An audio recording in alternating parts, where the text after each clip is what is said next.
With labor participation, wages, and job growth all on the rise, we are seeing firsthand how President Trump's economic policies are benefiting American workers. The unemployment rate dropped to 3.9%, the lowest level since the year 2000. The unemployment rate for adult women is at 3.5%. An African American unemployment rate is at 6.6%, the lowest ever recorded. And the unemployment rate for Hispanics tied a series low.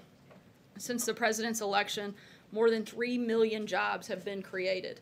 The president's historic tax cuts, deregulation, and pro-growth policies are creating jobs and restoring confidence in America's economy. On another important matter, the White House has been in close contact with state and local officials in Hawaii since the initial earthquake and volcanic eruption. The president continues to monitor the ongoing situation. FEMA and the White House encourage all individuals in potentially affected areas to monitor local radio or TV stations for updated emergency information and follow the instructions of state and local officials.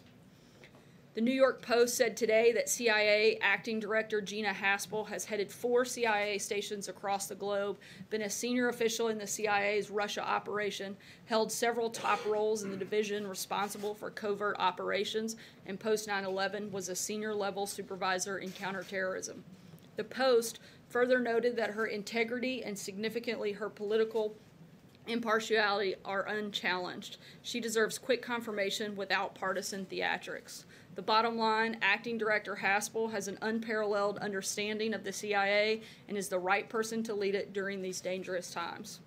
Lastly, and on a slightly lighter note, I would like to congratulate Catherine and Alex, 2 members of the White House Press Corps, on their engagement over the weekend, so congratulations. And with that, I don't know if they even showed up today, but that's okay.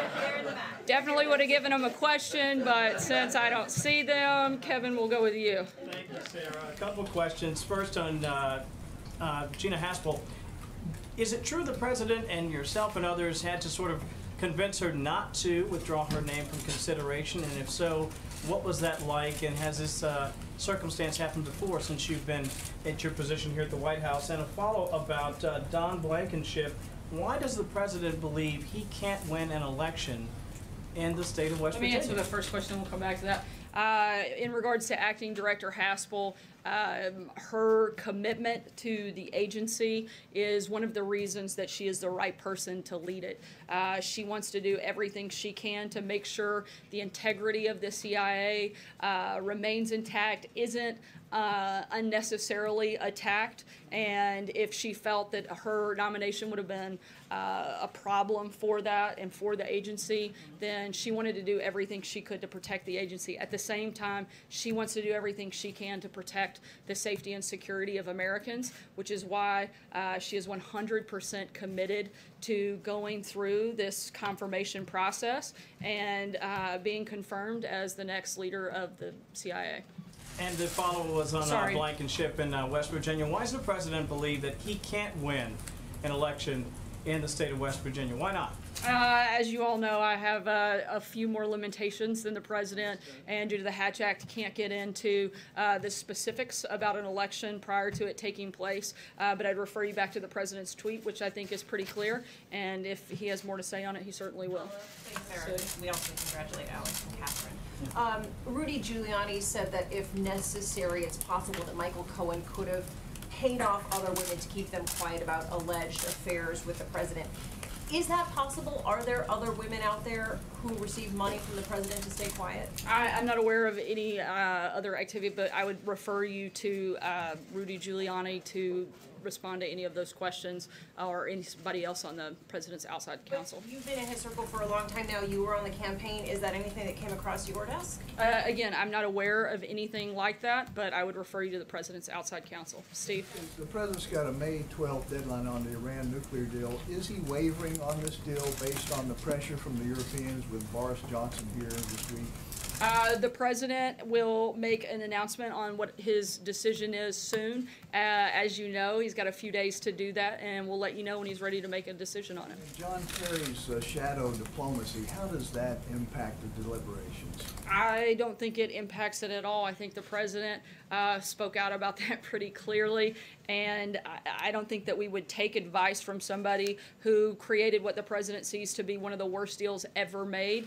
I'm not sure why we would start listening to him now. John? Thank you, Sarah. Back to Gina Haspel. Her confirmation hearing is on Wednesday.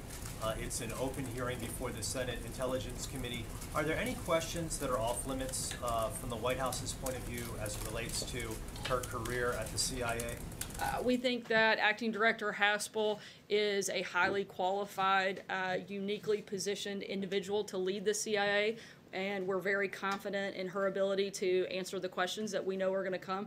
And if you don't believe me, listen to some of the quotes from a lot of other people that have been very outspoken in her support, in their support for her. Former Director Leon Panetta said, "I'm glad it's Gina because frankly, she is someone who really knows the CIA inside and out." Former Director Michael Hayden said Haspel is the absolute best choice to be director. Former Acting Director and Deputy Director Michael Morrell said she is capable, she has integrity, she cares deeply about the mission of the agency, and she cares deeply about the men and women of the agency. And lastly, former Acting Director and Deputy Director John McLaughlin said, "If you were picking a professional officer to head the agency, I can't think of a better person than Gina." We want her to get a fair hearing, a thorough hearing, and we're very confident that not only will all of the members of the Senate see what the rest of us see, and certainly even some of the people that have held that position see, but that Gina is more than qualified to run and lead the agency. So Sarah, if she's asked any questions regarding enhanced interrogation techniques that took place during her tenure at the CIA that Democrats say that she was involved with, she can answer them fully in an open hearing. Is that your position? I'll let her address those questions as they come, but as we've said, we think all of the issues surrounding her record, her experience will be brought up, and we're fully confident in her ability to answer those questions. Steve? Yes, Sarah. President Putin in Moscow was inaugurated today for a new 6-year term. Over the weekend throughout Russia, we saw police arresting, it's estimated, about 1,600 anti-Putin demonstrators, including organizer and anti-corruption campaigner Alexei Navalny. We've seen the president tweet about other Russia matters today, but not about either of these things. What message does the president have for the Kremlin and the Russian people about these events? First, the president congratulates him and looks forward to a time when we can hopefully have a good relationship with Russia. However, the United States believes that everyone has a right to be heard and assemble peacefully. Blake? Sarah, thank you. The president has said in the past that the Russia investigation is an excuse for Democrats losing the 2016 election, but today he appeared to look forward to the 2018 midterms. He tweeted out, quote, "Is this phony witch hunt going to go on even longer so it wrongfully impacts the midterm elections, which is what the Democrats always intended," and he ended that with a question mark. Does the president now believe that the Russia investigation actually has to do with the 2018 midterms as well? I think he thinks that the idea that this narrative continues to be driven, the fact that a year and a half later, after spending most all of your time every single day looking into this and still finding nothing, the fact that we're still talking about it will and has the potential to impact the 2018 election.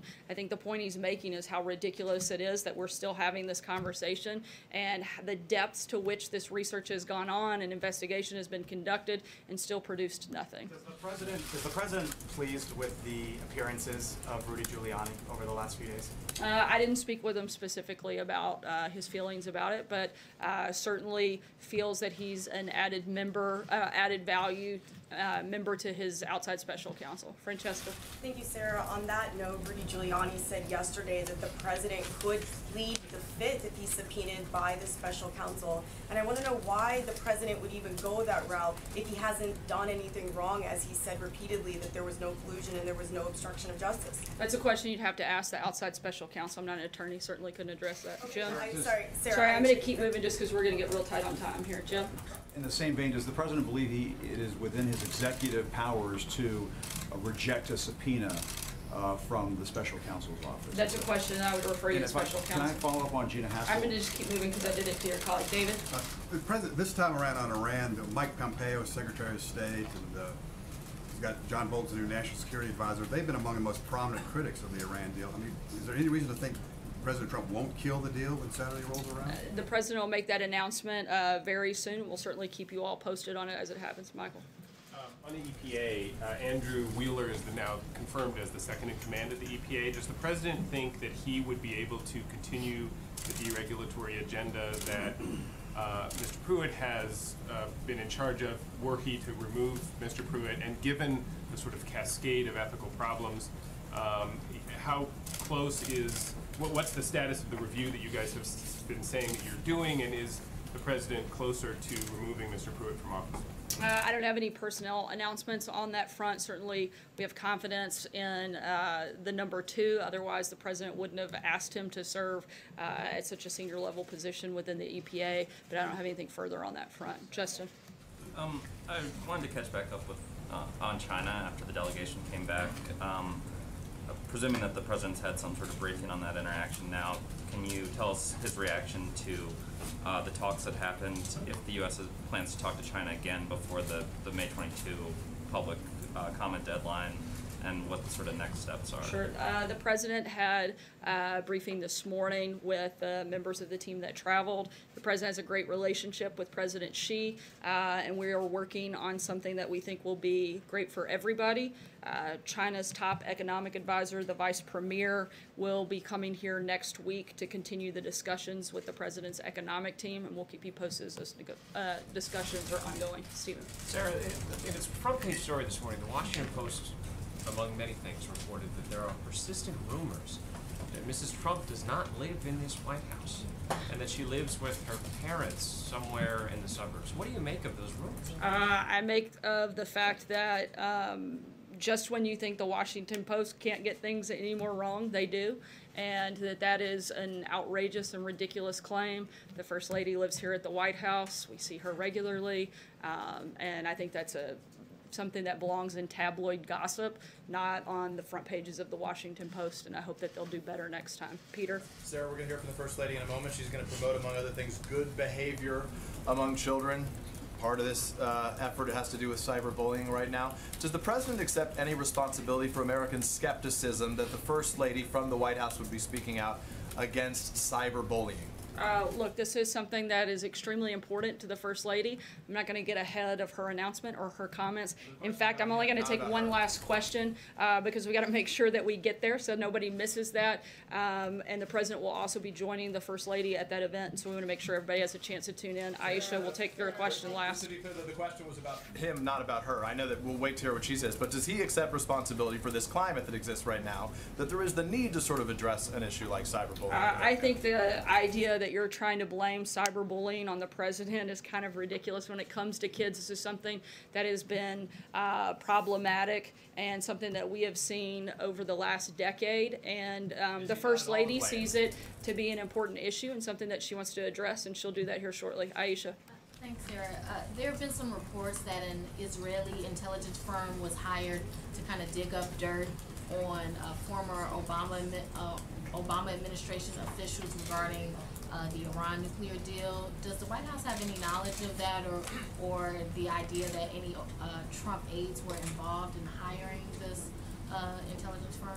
I'm not aware of anything on that front. If something comes up, we'll let you guys know. Thanks so much. We hope you'll join us here in the Rose Garden with the First Lady and the President rolling out her initiatives. Thanks, guys.